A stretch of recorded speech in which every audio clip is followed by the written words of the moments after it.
First at noon, Honolulu's prosecutor says police officers were justified in using deadly force during a barricade situation in Pearl City 2 years ago. It happened on the morning of June 23, 2023, at a home on Kalauipo Street in Manana.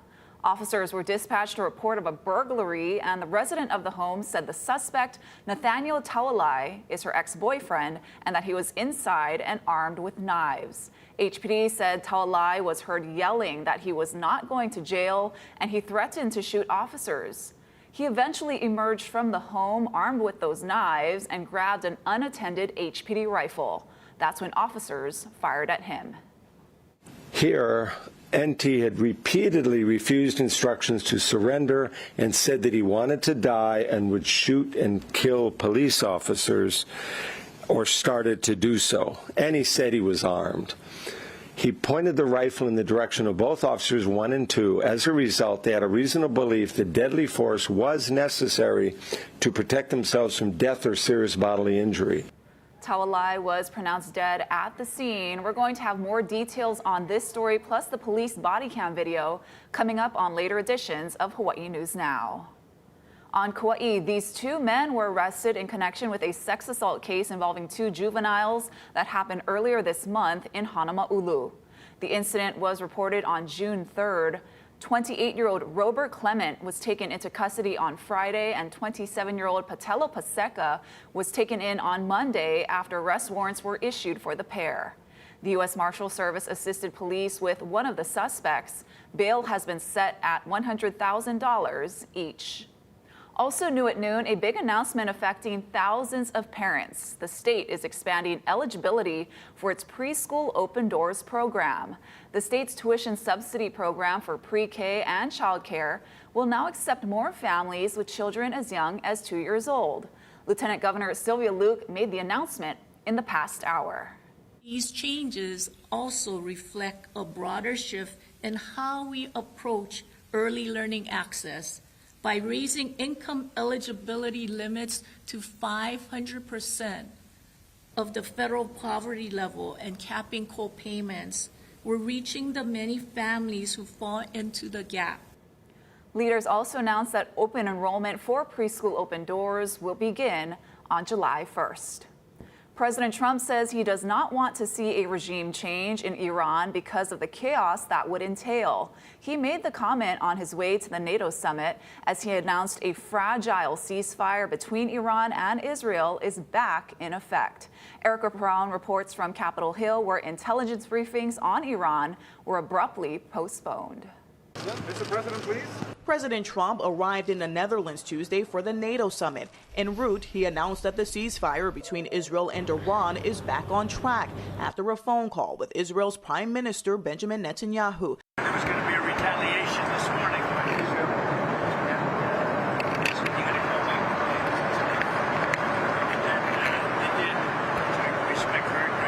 The turnaround comes hours after the president, visibly frustrated, used profanity as he lashed out at both sides, claiming they violated the ceasefire he announced just the night before. We basically have 2 countries that have been fighting so long and so hard that they don't know what the they're doing. Do you understand that? Ahead of his arrival in Europe for the NATO summit, the president posted a screenshot of a message from NATO's Secretary General congratulating him for decisive action in Iran, saying it was something no one else dared to do. Here on Capitol Hill, the classified briefing on Iran that was expected for House members today has been postponed.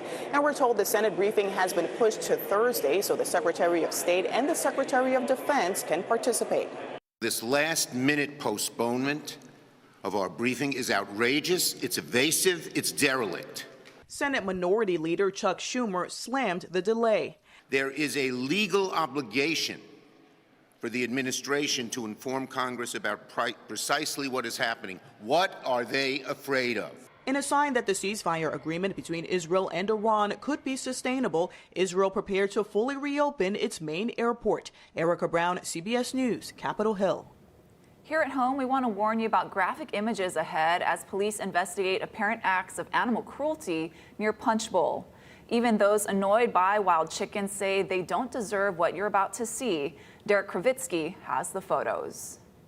Honolulu police have received multiple reports of someone shooting blow darts at chickens near Prospect and Magazine Streets in Makiki. This chicken was seen still alive with a dart through its neck. Very angry. I want to know who it is so I could report it to the law enforcement.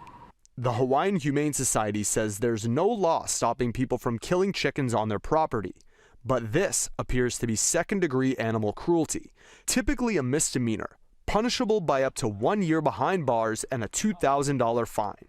The use of blow darts to target any animal represents deliberate harm, and it's deeply disturbing and concerning that this type of cruelty is happening in our neighborhoods. In this neighborhood, we're told people feed chickens and pigeons near this intersection every day. Some consider them a nuisance. They're flying and you don't know what's coming off of them, ticks and whatever else. I don't want to get caught in some bird flu because somebody wants to feed the pigeons. They multiply quickly. They're like rabbits and rats. Chickens wake you up early, so on the weekend that's no good, no bueno, so we have to get rid of them. It's unclear if the chickens that were shot are pets or feral, but anyone who wants to get rid of chickens is urged to get help from professionals. There's a clear link between cruelty to animals that can eventually lead as a gateway to cruelty against people.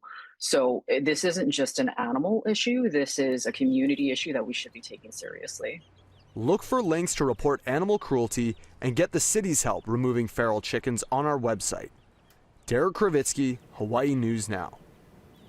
Wanted fugitive Nathan Kakin is back behind bars after a 6-hour standoff on the Big Island.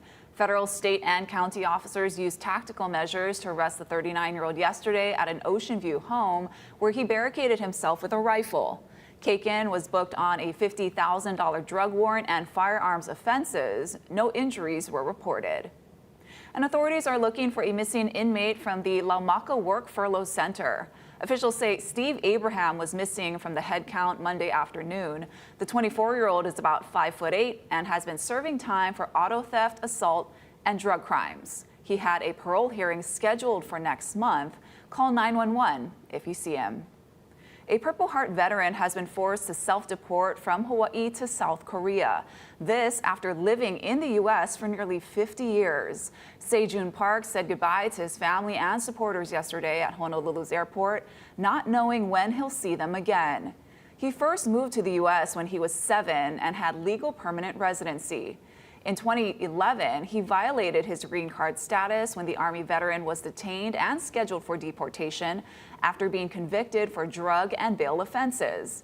His Purple Heart status allowed him to remain in the country, but that ended this month. His parents, son and daughter, all still reside in the U.S. Let's say she gets married, I won't be there. Like say my parents pass away, I won't be there. You know, like so many things that I'll be missing, and for sure things are gonna happen. I just can't be there, which is heartbreaking. Every sense of him, he is an American, but by paper. What can our Congress do to make sure that we help Mr. Park get a pathway to citizenship, that we are able to forgive him for his past mistakes and remember his service? Park must now start over in a place he hasn't visited in decades. His attorney says nearly 40% of the U.S. military are non-citizens. Funeral services are now planned for former city councilman, community leader, and philanthropist John Henry Felix. Services will be held on Wednesday at Co-Cathedral of St. Teresa of the Child Jesus on School Street at 10 a.m. And a celebration of life will also be held at 5 p.m. at the Waialae Country Club. Governor Green has ordered flags to be flown at half-staff in honor of Felix from this morning until Thursday evening. Felix died at the age of 94 last month. Today in Washington, the National Transportation Safety Board held an hours-long public hearing into last year's terrifying mid-air incident when a door plug panel blew out soon after an Alaska Airlines passenger jet took off from Portland, Oregon. NTSB Chair Jennifer Homendy said the investigation into Flight 1282 found systemic failures led to the door plug flying off the Boeing 737 MAX. An earlier preliminary report showed 4 bolts were never replaced after the door plug was removed during a repair to the plane. Boeing and Spirit Aerosystems, the company that made and installed the door plug, are redesigning them with another backup system to keep the panels in place even if the bolts are missing. The FAA is not expected to certify that change until next year at the earliest. With that said, they're just starting on their process. We do believe that in order to address the safety deficiencies that we saw, which resulted in the door plug expulsion, really requires Boeing to have a very comprehensive, well-developed safety management system. Now, during the blowout back in January of 2024, objects were sucked out of the cabin and scattered on the ground below. The plane landed safely. 7 passengers and 1 flight attendant sustained minor injuries. And good afternoon, everybody. Let's take a look at what we have in our first alert weather forecast. We do have a coastal flood alert up across the entirety of the island chain right now. That's going to continue through Thursday afternoon. It's the time of year where we start to see king tides ruling in. We're expecting the highest tides to be in the afternoons between 3 and 4 p.m. So low-lying areas and areas just near the shoreline might see some minor coastal flooding. The National Weather Service has also added a small craft advisory in the waters in between Maui and Hawaii Island, and also in between Lanai, Molokai, and Maui. So we're going to continue to watch that as well. In our surf and shoreline forecast, we are tracking a south swell that's coinciding with the high tides. West-facing shores around 5 to 7 feet. South-facing shores 6 to 8. A little bit choppy out there on east-facing shores. Of course, this forecast is for Tuesday afternoon. You can see in our swell forecast going forward, a lot of this energy is going to subside as we're going into Thursday and Friday. It looks like we're not going to be seeing very much surf throughout the weekend. Coming up, I'll give you a look at what you can expect throughout the rest of this week, and we'll take you to our island-by-island forecast coming up. Thank you, Drew. For the last week, crews have been hauling wildfire debris from West Maui to Central Maui. As our Chelsea Davis reports, for some residents, it's an emotional moment. Trucks are hauling approximately 400,000 tons of Lahaina wildfire debris from this temporary site here in Oluwalu, approximately 19 miles away to the permanent disposal site in Central Maui. From sunup to sundown, up to 50 trucks marked Lahaina wildfire debris are making multiple round trips from Oluwalu to Pu'unene, 7 days a week for the next 5 months. They seem to be doing a pretty good job. They've gotten better at actually wrapping it up, which we took some video of. It doesn't seem like the traffic is as bad, so it seems like they thought some of it out. Maybe they've learned from their mistakes in the past of when the chaos erupted with all of this. Aloha, Aina! Eddie Garcia organized a protest back in December 2023 when the fire debris was first moved to the temporary site about 5 miles south of Lahaina, fearing it would turn into a permanent spot. A year and a half later, he says moving the debris to Central Maui is not a perfect solution, but he's grateful county leaders are following through on their promise. I think we should be getting rid of landfills altogether. We should be looking at garbage a different way and trying to recycle and repurpose trash like in situations like this so we can avoid putting these toxins in the ground. To minimize traffic congestion, the slow-moving trucks will use old Cane Hall roads for part of the 19-mile route. For some, the trucks are a haunting reminder of the tragedy. This movement, to me, brings a lot of mixed emotions and memories for those who was impacted by Lahaina. When they see the trucks, they gotta remember. We want a healing, but there's still a lot of us who are hurting. And the best thing that we can do is just keep Maui in prayer. Officials say the debris amounts to about 5 football fields, 5 stories high. But they say there's no public health risk in its transport and placement at the permanent site next to the Central Maui landfill. For more details about the transfer plan, go to our website at hawaiinewsnow.com. Reporting in Oluwalu, I'm Chelsea Davis for Hawaii News Now. How will artificial intelligence affect our job market? Experts weigh in ahead on This Is Now.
Welcome back. Hokulea and Hikianalia are expected to arrive in French Polynesia today. The sister canoes set sail from Hilo on June 3rd and will anchor in Raiatea. Now, from Raiatea, they are planning to make their way to Papeete on Saturday, and the crews will take part in several welcoming ceremonies. Mahealani Richardson is there, and she's going to bring us stories from Tahiti all week.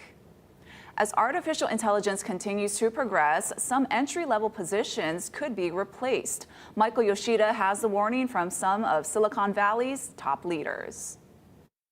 As the artificial intelligence boom continues to accelerate, some industry insiders, including the CEO of one of the world's leading artificial intelligence labs, are ringing the warning bell. Compared to previous technology changes, I'm a little bit more worried about the labor impact simply because it's happening so fast that yes, people will adapt, but they may not adapt fast enough. Experts are split on just how quickly and drastically AI will upend the job market. Still, impacts are being felt. Entry-level jobs, that first rung on the career ladder, are breaking down a bit. LinkedIn's Anish Raman says it's one of the most challenging job markets for young people in decades. The knowledge economy that we have been in for the last half century, it's on the way out. If you're worried AI is coming for your job, Raman says focus on non-technical skills, what he calls the 5 C's: curiosity, compassion, courage, creativity, and communication. Also, figure out and hone in on what makes you unique. That's your edge. And remember, learning doesn't stop when you graduate. Keep building your knowledge base and understanding of new technologies. Our data at LinkedIn shows that 70% of the average skills for the average job will have changed by 2030. Educators are embracing these changes too. The dean of Tulane's business school saying its curriculum is expanding to fit this new business environment. The education is going to be more experiential. They are going to apply the AI techniques in a new way of putting together business processes. In Washington, I'm Michael Yoshida reporting. And stick around, your First Alert 7-day forecast is coming up. We're tracking lighter trades and a couple of showers.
First Alert Weather with Drew Davis. All right, well, happy Tuesday, everybody. Here's our First Alert weather headlines. We've got lighter trade winds out there really starting tomorrow, so a little bit breezy out there today, and a couple of showers. A better chance for showers over on the Garden Isle. Of course, we're still tracking some minor coastal flooding because of the king tides. It's that time of year where we're starting to see some average than higher tides a few days out of the summer. You can see, again, high tides are going to be happening between 3 and 4 p.m. We also have that small craft advisory advisory over the eastern half of the state. Breaking down the weather pattern, let's take a quick look at our island by island forecast. Over on Kauai, like I mentioned, we're expecting a better chance for showers. Showers likely over on the Garden Isle, mostly cloudy out there, and about a 60% chance for rain. You can see the entire island seeing at least some of a chance for rain. Northeasterlies between 5 to 10 miles per hour. A little bit breezier over here on Oahu, especially in areas just downwind of Mauka regions. Partly sunny and breezy, wind gusts closer to 25 miles per hour. Maui County, sunny and some brisk trades are expected. A few pop-up afternoon showers are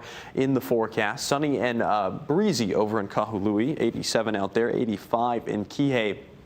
Wind gusts getting closer to 25 miles per hour. Kailua Kona around 83, scattered evening showers and widespread haze. Some southwesterlies between 5 to 10 miles per hour. 82 in Hilo, partly sunny, and then moving up to the northern portions of Hawaii Island, still a little bit breezy out there.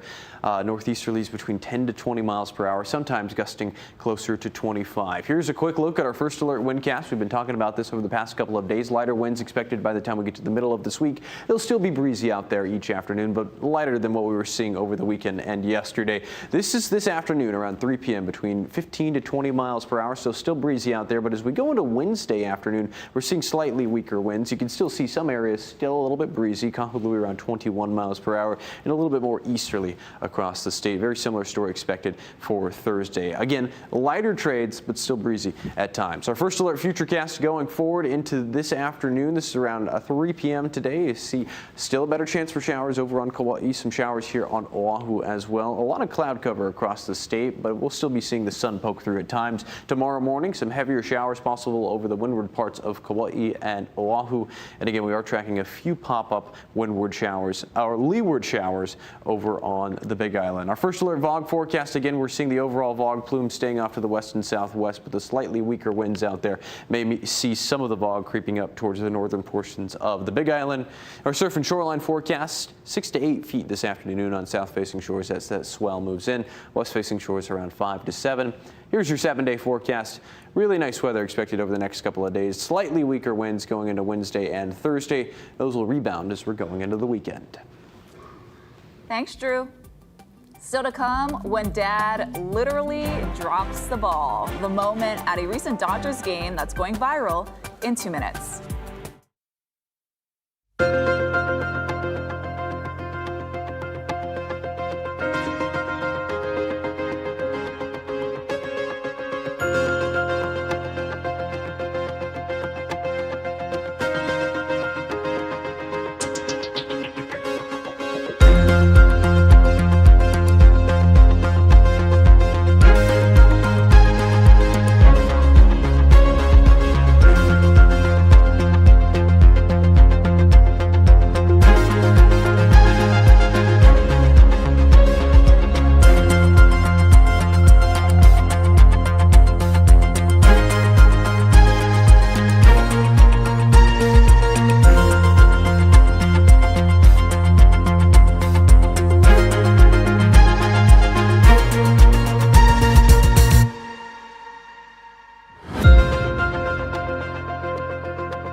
It's time for some good news is now. And if you're a pizza lover, here's your chance to show it. You're invited to the 3rd annual pizza eating competition at Black Shamrock in Honolulu. At stake, bragging rights and $250 to the winner.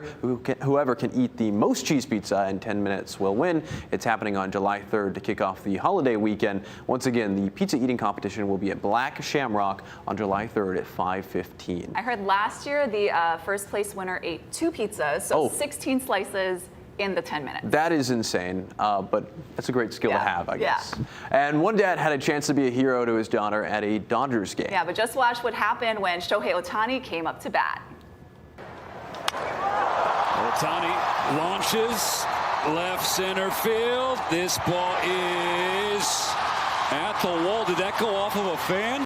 Oops, yes it did. Dad had that ball right in his glove, but he dropped it. And look at him, and look at his reaction. It would have been such a great souvenir, but if you think he's disappointed, you gotta look at the daughter. She is so sad. Eventually it was ruled as a home run. Dad will have to live with this forever. Yeah, the fact the fact that it made the news, that's never going away. Oh, I feel so bad. If he caught it, it would have been epic. Yeah. Thanks for watching, everybody.